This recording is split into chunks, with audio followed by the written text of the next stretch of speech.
Bahrain के करीब एक और जहाज़ की जो फुटेज है वो वायरल हुई है और इसका जो पायलट है वो इंजेक्ट कर इतनी देर से जी ईरानी जंग में हैं, इसके बावजूद भी इनको चाहिए था कि कम से कम अपनी कोई एयर फोर्स तो बना लेते। ईरान ने अपने दुश्मन की स्ट्रेंथ को देखते हुए और उसकी कमज़ोरी को देखते हुए ईरान ने मेन अपना जो एम्फसाइज है, जो फोकस है, वो अपनी मिसाइल टेक्नोलॉजी पे किया। CNN और BBC की रिपोर्ट्स के मुताबिक तिल अवीव में जितनी भी साइट्स हैं वहाँ से नंबर ऑफ इंटरसेप्टर मिसाइल जो हैं वो छोड़ने की इतलात। नाज़रीन, मैं हूँ जाहिद अब्बास नकवी और आप देख रहे हैं हमारा सोशल मीडिया चैनल। आपसे रिक्वेस्ट है कि हमें सब्सक्राइब करें और अपने कमेंट से ज़रूर आगाह करें।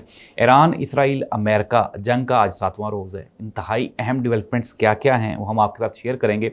एक और अमेरिकन जो तैयारा है, ये इससे पहले 2 जहाज़ जो हैं वो गिर चुके हैं। कंफर्म सोर्सेज जो अमेरिका एक्सेप्ट करता है, एडमिट करता है, लेकिन ईरान ये कह रहा है कि हमने अप्रोक्सीमेटली कोई ये 7वां जहाज़ जो है वो बहरीन के करीब एक और जहाज़ की जो फुटेज है वो वायरल हुई है और इसका जो पायलट है वो इंजेक्ट कर गया। यानी इंजेक्ट करने से मुराद ये होता है कि जब इसके ऊपर अटैक होता है तो वो फिर वहाँ से पैराशूट के ज़रिए छलांग लगा देता है। तो नाज़रीन, अमेरिका का जो नुकसान है वो कंटिन्यू है मिडल ईस्ट में। और अब हम बात करते हैं लबनान की। तो लबनान के जो मगरबी इलाके हैं, यहाँ पे जो आप ये कहें जो मुसल्ला हिज़्बुल्लाह के लोग थे जो कि 2025 में यहाँ से रिट्रीट कर गए थे, पीछे चले गए थे, जिनको निकाल दिया गया था यहाँ से, अब उन्होंने दोबारा फिर लबनान में अपने कदम जमाने शुरू कर दिए। और अगर ये हिज़्बुल्लाह के लोग यहाँ पे इकम्युलेट हो जाएंगे, जमा हो जाएंगे, इकट्ठे हो जाएंगे, तो लबनान में इसराइल के लिए आने वाले वक्तों में मज़ीद जो मसाइल हैं वो क्रिएट हो जाएंगे। और जो इसराइली अफवाज हैं अब उनको ना सिर्फ ईरान में बल्कि इसके अलावा लबनान में और इराक़ में भी अब सख्त जो मुकाबला है उसका सामना करना पड़ रहा है। तो नाज़रीन, इन्फॉर्मेशंस ये हैं। कल हमने देखा कि वाइट हाउस में डोनाल्ड ट्रंप जो है इसने पूरे अमेरिका से कुछ पादरी इकट्ठे किए।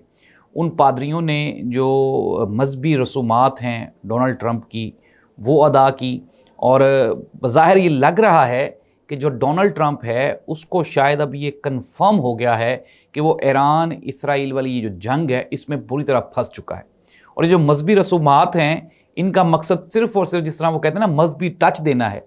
तो कल डोनाल्ड ट्रंप ने भी अपनी जो कौम है उसको मजहबी टच देने के लिए पूरे अमेरिका से पादरी इकट्ठे करके, उन पादरियों ने इसके ट्रंप के यूं हाथ पकड़े और फिर किसी ने इसके ऊपर हाथ अपने रखे हुए हैं और फिर वो अपने जो जंतर मंतर हैं वो पढ़ रहे हैं। और इसका मकसद क्या है नाज़रीन? इसका मकसद वो खौफ है जो डोनाल्ड ट्रंप को ईरान जैसी, आप ये कहें कि एक बड़ी ताकत से इसके दिमाग पे बैठ गया। और ईरान को अब आप जितना ईजी लिया गया था उतना ईजी ईरान अब रहा नहीं है। यही वजह है कि अमेरिका खाइफ हो गया। नाज़रीन, ईरान के ऊपर एक क्रिटिसाइज़ किया जाता है, ईरान ने अपनी एयर फोर्स क्यों नहीं मुरतब की। और इतनी देर से जी ईरानी जंग में हैं, इसके बावजूद भी इनको चाहिए था कि कम से कम अपनी कोई एयर फोर्स तो बना लेते। तो नाज़रीन, ये जो होती है ना जंगी जो प्लानिंग्स होती हैं, ये आपने अपने दुश्मन को देख के करनी होती हैं। ईरान जितनी भी मजबूत एयर फोर्स बना लेता, ईरान इसराइल और अमेरिका की एयर फोर्स का मुकाबला नहीं कर सकता। उसकी 2 रीज़न्स हैं। एक तो ये है कि इसराइल और अमेरिका, उनकी जो एयर फोर्सेस हैं they are very well equipped, वो प्रोफेशनल फोर्सेस हैं उनके। फिर नंबर 2, उनके पास जो फैसिलिटीज़ हैं, जो जंगी तैयारे हैं, वो दुनिया में किसी के पास भी नहीं है। अगर ईरान अपनी एयर फोर्स मुरतब कर लेता, डिज़ाइन कर लेता, बना भी लेता, तो जिस तरह से अभी एयर स्ट्राइक्स कर रहा है अमेरिका और इसराइल, ईरान को सबसे ज़्यादा नुकसान किस चीज़ से हो रहा है? फ़ज़ाई कार्रवाई से हो रहा है। वो आते हैं, अमेरिका और इसराइल के तैयारे आते हैं, वो मुख्तलिफ ईरान के शहरों पे बमबारी करते हैं और वो वापस चले जाते हैं। उनको रोका भी नहीं जा सकता। वजह क्या है?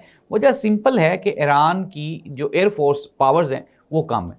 अब ईरान ने क्या किया? ईरान ने अपने दुश्मन की स्ट्रेंथ को देखते हुए और उसकी कमज़ोरी को देखते हुए ईरान ने मेन अपना जो एम्फसाइज है, जो फोकस है, वो अपनी मिसाइल टेक्नोलॉजी पे किया। बैलिस्टिक मिसाइल्स हैं उनके पास, खैबर शिकन मिसाइल्स हैं। और ये जो मिसाइल्स हैं जब ये चलाए जाते हैं तो फिर उसके बाद इवन के इसराइल और फिर पूरे का पूरा यूरोप वो इससे दहल उठता है। और यही रीज़न है कि वो उन्होंने अपनी मिसाइल टेक्नोलॉजी के ऊपर अपना पैसा और टाइम ज़्यादा लगाया है। और अगर बात करें इसके अलावा एक और चीप सोर्स ऑफ फाइट जो कि ईरान ने अडॉप्ट की है, वो हैं ईरान की जो चीप है ना प्राइस वाले उनके ड्रोन्स हैं, वो एक तो ये जो है लोकली ड्रोन्स बड़ी आसानी से बन जाता है, कम पैसों में बन जाता है, फिर इसकी जो ट्रांसपोर्टेशन है वो बड़ी आसान है, इसको जहाँ मर्जी आप ले जाएं और फिर वहाँ से जाके आप इसको फायर कर दें। और अभी हम देख रहे हैं कि जो ईरान है वो मैक्सिमम मिडल ईस्ट में जितनी भी कार्रवाइयाँ कर रहा है वो इन्हीं ड्रोन्स के ज़रिए से ही की जा रही हैं। नाज़रीन, अगर हम बात करें इसराइल के ऊपर ईरानी मिज़ाइल हमलों की, तो जो ईरानी मिज़ाइल अटैक्स हैं वो देखे जा सकते हैं कि इसराइल के जो मुख्तलिफ शहर हैं जैसे कि तिल अबीब है और बैतुल शम्स है, वहाँ पे जो इसराइल की उनकी वहाँ पे जो डिफेंस सिस्टम है उसको निशाना बना रहे हैं और बड़ी एक्यूरेटली बना रहे हैं। निशाना बनाने से मुराद ये है कि जब ये वहाँ पे पहुँचते हैं तो जाहिर सी बात है आगे से फिर इंटरसेप्टर मिज़ाइल्स वो छोड़ते हैं, और जो इंटरसेप्टर मिज़ाइल्स हैं अभी CNN और BBC की रिपोर्ट्स के मुताबिक तिल अबीब में जितनी भी साइट्स हैं वहाँ से नंबर ऑफ इंटरसेप्टर मिज़ाइल जो हैं वो छोड़ने की इतलात है। इट मीन्स दैट कि ईरान की जो कार्रवाइयाँ हैं इसराइल के ख़िलाफ़ वो बड़ी एक्यूरेट हो रही हैं और तीर जो है वो निशाने पर लग रहा है। नाज़रीन, एक सवाल का जवाब आप भी ज़रा मुझे दे दें नीचे कमेंट करके, क्या ईरान ये जंग हार जाएगा?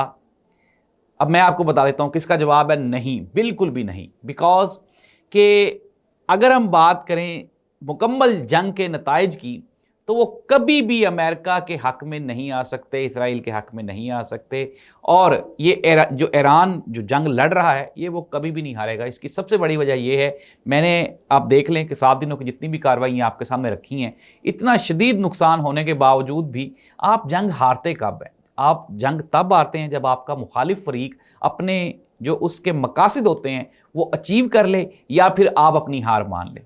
तो अभी रिसेंटली अब्बास अराक्ची जो कि ईरान के मिनिस्टर हैं, उन्होंने इंटरनेशनल मीडिया को इंटरव्यू देते हुए कहा, उनसे जब एंकर ने सवाल पूछा कि क्या आप अमेरिका के साथ बातचीत करना चाहते हैं, तो उन्होंने कहा किस चीज़ की बातचीत, हम तो बिल्कुल भी नहीं बॉदर करते इस बात को, हम तो अमेरिका के साथ किसी भी किस्म का कोई डायलॉग नहीं करना चाहते। तो नाज़रीन, ये हैं अपडेट्स अब तक। अगर आपके पास कोई अहम अपडेट्स हैं तो नीचे कमेंट में जाकर ज़रूर शेयर कीजिएगा। अल्लाह इस मुल्क और कायनात का हामी नासिर हो। अल्लाह हाफ़िज़।